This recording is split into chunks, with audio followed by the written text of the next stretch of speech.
your attention, please? The podcast is about to begin. Please silence your notifications, close other applications, and direct your full attention to the stage. Presenting Productman.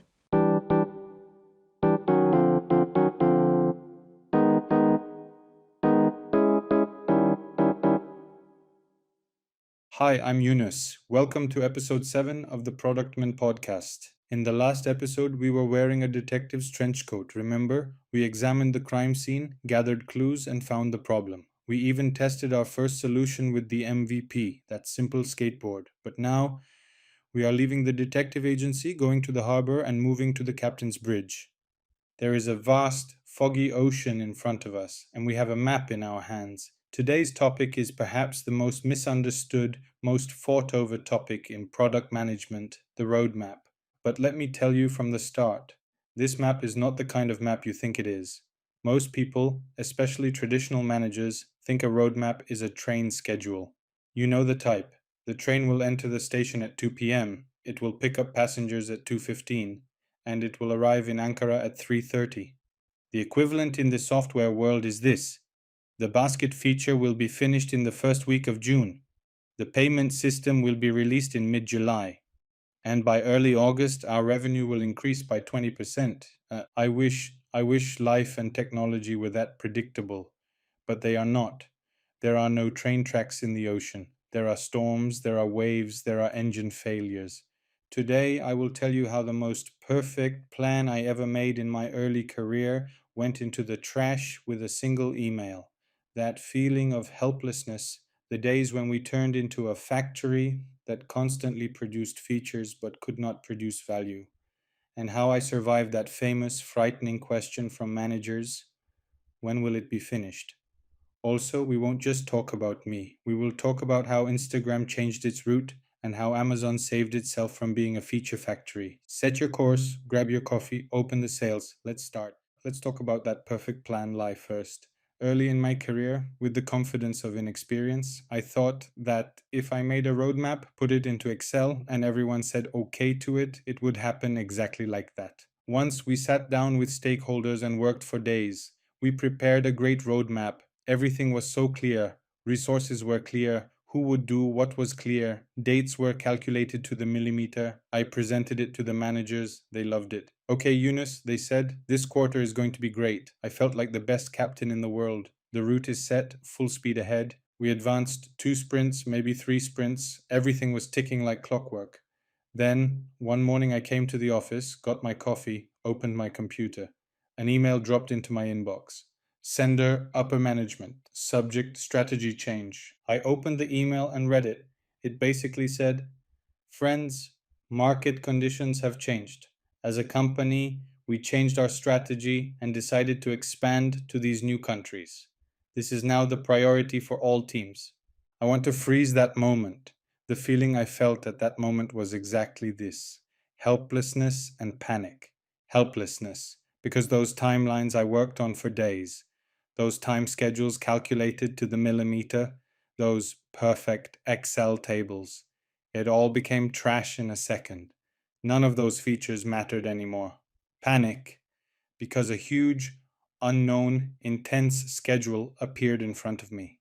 New countries meant new languages, new payment systems, new regulations, and I didn't know what to do or how to turn the team around.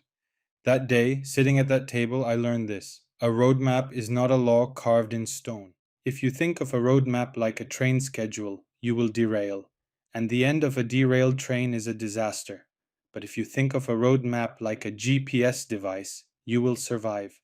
Imagine you are in a car, you plotted the route saying, I'm going home, but there was an accident on the road, or the company decided to expand to a new country.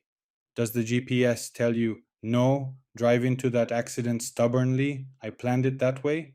No, you hear that famous voice, Recalculating Route.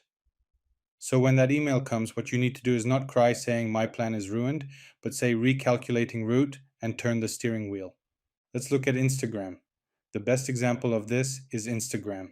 When Instagram was first founded, its name was Bourbon, and it wasn't a photo app. It was a check-in app like Foursquare. People marked where they went. earned points, made plans. Photos were just a tiny feature. Founder Kevin Systrom probably had better check-in features or point system improvements on his roadmap. But they looked at the data, they did detective work, and they saw this. People are not using the check-in features. People are only using the photo filters.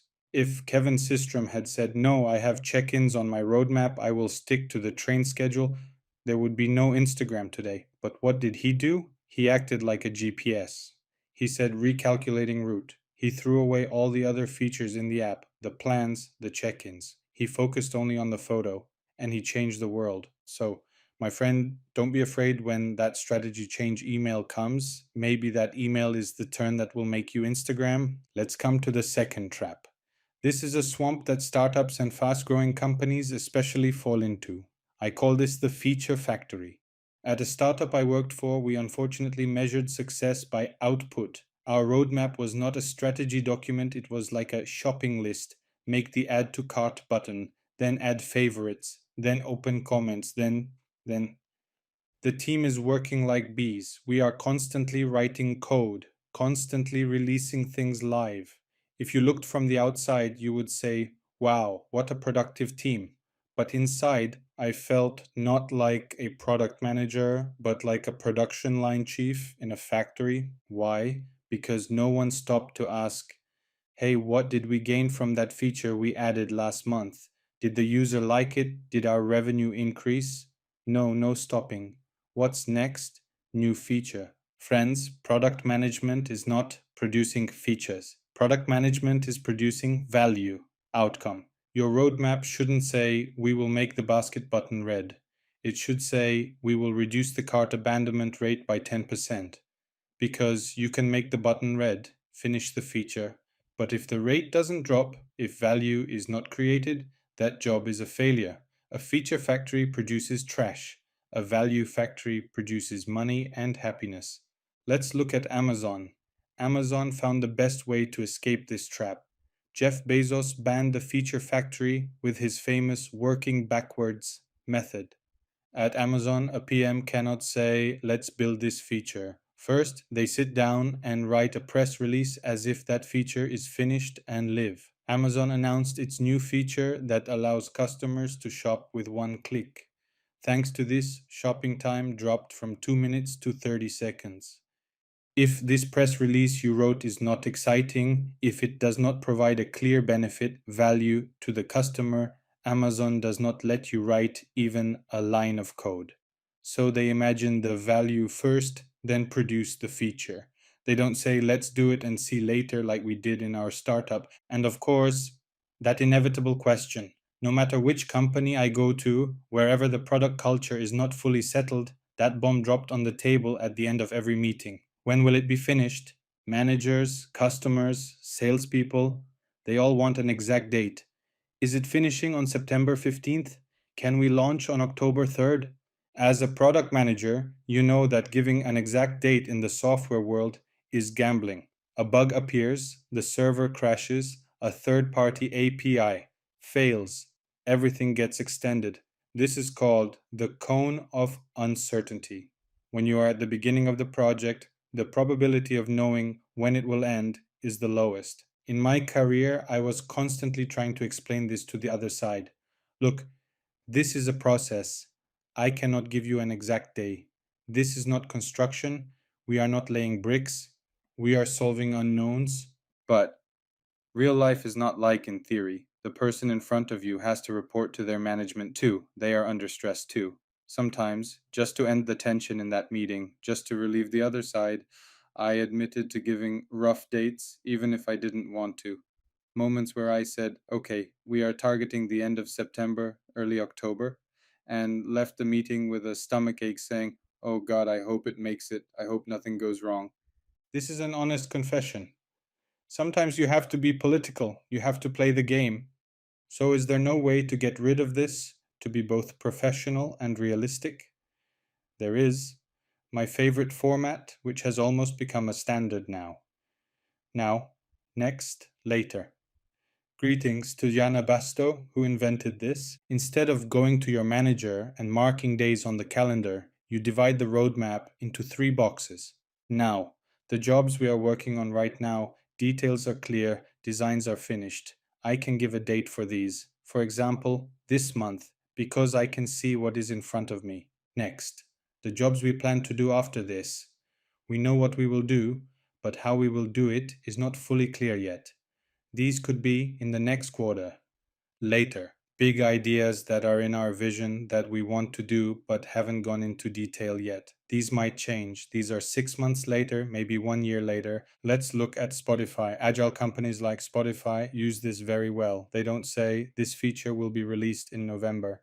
They say our bet for this quarter is to improve the discovery experience on mobile.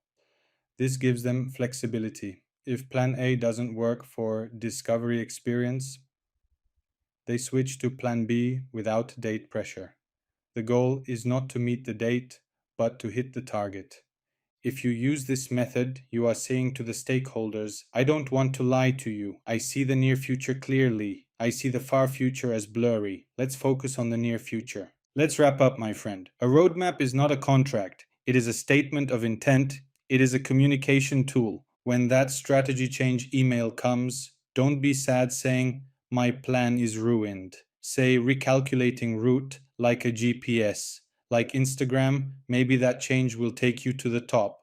Don't be a feature factory. Like Amazon, write the press release first. If it doesn't create value, don't write code. And when giving dates, don't back yourself into a corner. Leave yourself some maneuvering space with now, next, later. I am Yunus. Thank you for embarking on this journey with me in the 7th episode of Productman. In the next episode, we did detective work, we drew a route. So how will we measure the speed of the ship? The topic is metrics and KPI. Which data is real and which just satisfies our ego? Vanity metrics. See you. May you have plenty of wind. Goodbye.